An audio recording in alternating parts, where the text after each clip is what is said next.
Hello everyone, in this video I'm going to show you how to download and install the latest version of Visual Studio Code on Windows operating system.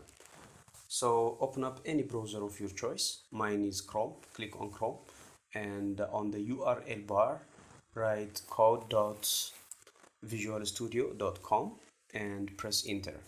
This opens up the installer for Windows.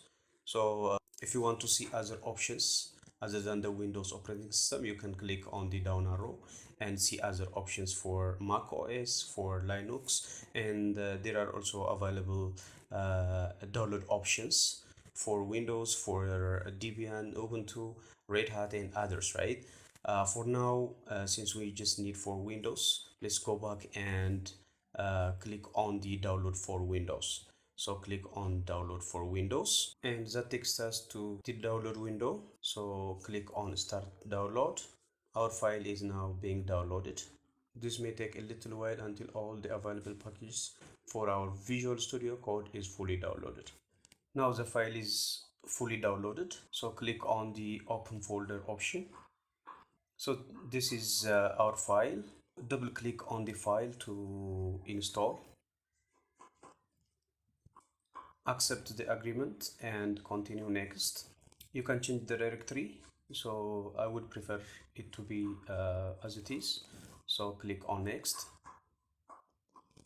click on next. Check the option for creating a desktop icon, so check it, and check this option also for creating a Windows Explorer file context menu, and check this one also for actions to Windows Explorer directory context menu. When you right click on the file, there is an option for file and directory or folder in the context menu when you check this one, right? So click on next and then click on install. Click on finish. This will launch the Visual Studio Code.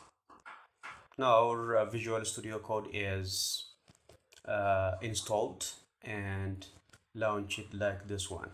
So that's it. If you like the video, hit the like and subscribe button, and if you have any questions and comments, let me know on the comment section.